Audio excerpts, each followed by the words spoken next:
ప్రముఖ గణాలలో వస్తుంది. అలాగే ఈ డాకిని శక్తి భేదాల శక్తులను, భేదాలిని శక్తులను, యక్షిణి శక్తులను, యక్ష శక్తులను, పిశాచ శక్తులను, పిశాచిని శక్తులను, భూత శక్తులను వీటన్నింటినీ తన శక్తితో ఓడించి వీటన్నింటి శక్తిని కూడా తాను లాక్కోవడం జరుగుతుంది. అంటే అర్థం చేసుకోండి ఎంత ప్రచండమైన శక్తి. ఇలాంటి శక్తి అనేది ఈ కాలంలో మరి సాధకులకు సిద్ధి కలుగుతుందా? వాళ్ళు ధైర్యం చేసి సాధన చేసి సిద్ధి చేసుకోగలుగుతారా? ఈ సాధనను సిద్ధి చేసుకుని ఆ శక్తిని నియంత్రణ చేయగలుగుతారా? ఆలోచించాల్సిన విషయం. అందుకని డాకిని శక్తి అనేది అంత సులువైన శక్తి కాదు. ఈ సాధన కూడా అంత సులువైనది కాదు. గురు పర్యవేక్షణ ఖచ్చితంగా ఉండాలి. గురు బలం లేకుండా, గురు ఆశీర్వాదం లేకుండా ఈ సాధన అనేది ఎప్పటికీ సిద్ధి కలగదు. సాధకుడికి గురుబలం ఉండడం వల్ల ఈ యొక్క సాధన సిద్ధించే అవకాశాలు ఉంటాయి. అలాగే ఈ సాధనలో సాధకుడు తన శరీరానికి రక్షణ వేసుకోవాలి, తన శరీరాన్ని కీలితం చేసుకోవాలి. ఎలాంటి చెడు ప్రభావం అనేది తన శరీరం పైన పడకుండా, అలాగే తాను సాధన చేస్తున్న ప్రాంతంలో తన చుట్టూ ఒక రక్ష రేఖను వేసుకోవాలి. అనగా రక్షా విద్య సిద్ధి చేసుకోవాలి, శరీర కీలన విద్య కూడా సిద్ధి చేసుకోవాలి.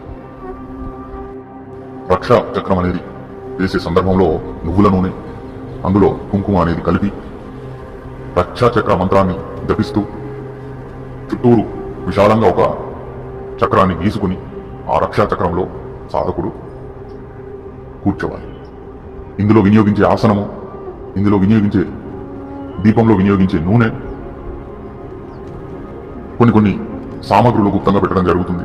ఇది సమాచారం మేరకు మాత్రమే. ఎందుకంటే ఈ కలియుగంలో డాకిని సాధన చేసే సాధకులు తక్కువ. అలాగే అనుభవం లేని వాళ్ళు ప్రయత్నిస్తే అది వాళ్లకు అపాయమే. అందుకని పూర్తి విధి విధానాలు అనేవి తెలియపరచడం జరగదు. కొంతవరకు పరిజ్ఞానం మేరకు, నాలెడ్జ్ వరకు ఈ సాధనకు సంబంధించి కొన్ని వివరాలు అనేవి చెప్పడం జరుగుతుంది. ఈ సాధనలో గౌరీ సామాగ్రి అనగా తాంబూలం, గౌరీ సామాగ్రి, కొబ్బరికాయ, చునరి, గాజులు, అత్తరు, చీర, ఇంకా కొన్ని గుప్తమైన సామగ్రులు పెట్టి సాధకుడు జపం చేయవలసి ఉంటుంది. గుర్తుపెట్టుకోండి, 41 రోజుల అనుష్ఠానంలో స్థూల డాకిని సిద్ధి అనేది కలిగే అవకాశం ఉంటుంది. అన్ని పరీక్షలు మనం దాటి ముందుకెళ్తే ఖచ్చితంగా ఈ సాధనలో సిద్ధి అనేది కలుగుతుంది. కానీ మంచి అనుభవజ్ఞులైన సాధకుడికి మాత్రమే. నూతన సాధకులు లేదా సంబంధం లేని వాళ్ళు ఇలాంటి విషయాలకి దూరంగానే ఉంటే మంచిది.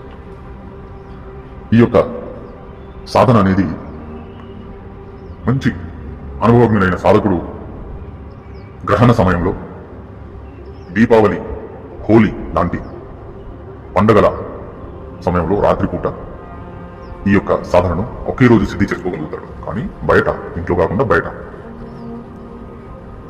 ఈ ఒకే రోజు సిద్ధి ద్వారా సాధకుడు ఆ మంత్ర జపానంతరము డాకిని యొక్క దర్శనమైన తర్వాత నైవేద్యాలను సమర్పితం చేసుకుని తన ఏదైనా ఒక కోరికను నెరవేర్చుకోగలుగుతాడు. అని ఏదైనా సరే అది కూడా ఆ మానవుడు నియంత్రణ చేయగలిగే కోరిక మాత్రమే. అనవసరమైన కోరికలు నెరవేరకపోగా సాధకుడికి అపాయం జరుగును. సాధకుడు 41 రోజుల అనుష్ఠానం చేసినట్లయితే జీవితకాలం సాధకుడి సర్వ కార్యాలను డాకిని శక్తి అదృశ్య రూపంలో చేసి పెట్టడం జరుగుతుంది. సాధన చేస్తున్న 41 రోజుల అనుష్ఠానంలో నలుపు రంగు పిల్లిలాగా, అలాగే నలుపు రంగు సర్పంలాగా, లేదా ఒక స్త్రీ రూపంలో మిమ్మల్ని పిలుస్తూ ఉంటుంది. ఆ యొక్క రక్షాచక్రం నుంచి బయటికి రమ్మని. ఆ ప్రకారంగా మిమ్మల్ని విచిత్ర అవతారాలతో రూపురేఖలు మార్చుకొని మిమ్మల్ని భవితం చేసి సాధన అనేది విఫలం చేయడానికి నానా రకాల ప్రయత్నాలు అనేది చేస్తూ ఉంటుంది. అయితే ఈ స్థితి ద్వారా సాధకుడు సర్వకార్యాలు కూడా చేయగలుగుతాడు. తాంత్రికులు ఎక్కువగా ఇలాంటి స్థితులను చేసుకుని విభిన్న ప్రకారాల ప్రయోగాలు చేస్తుంటారు. సాధారణ మానవులకు ఎందుకు ఇది అసాధ్యం అంటే ఈ సాధనలో కఠోరత్వం ఉంటుంది, భయంకరమైన అనుభవాలు ఉంటాయి, భయంకరమైన సమస్యలను కూడా ఎదురు తీసుకొస్తుంది డాకిని శక్తి సాధనలో విఘ్నాలు కలిగించేందుకు. కనుక సాధారణ మానవులకు ఇది అసాధ్యం. ఈ సాధనలో దిశ దక్షిణము లేదా ఉత్తరము, ఈ 2 దిశలలో ఈ యొక్క సాధన అనేది చేయడం జరుగుతుంది.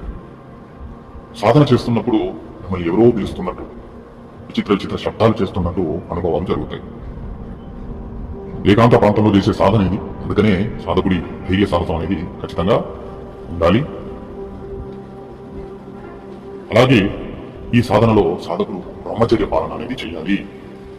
మాంసాహారానికి, మద్యపానానికి, ధూమపానానికి దూరంగా ఉండి సాధకుడు జపానంతరం తన ఇంటికి వచ్చిన తర్వాత నేలపైన విశ్రాంతి తీసుకోవాలి, నేలపైన పడుకోవాలి. గుర్తుపెట్టుకోండి, ఈ సాధన అనేది ఇంట్లో జరగదు ఇప్పుడు కూడా. ఈ సాధన కేవలము చెరువు, నది, కొట్టున, శ్మశానం దగ్గరలో, జన సంచారం లేని ప్రాంతంలో, అలాగే పాడుబడ్డ బావి దగ్గరలో ఈ సాధన చేయాలి.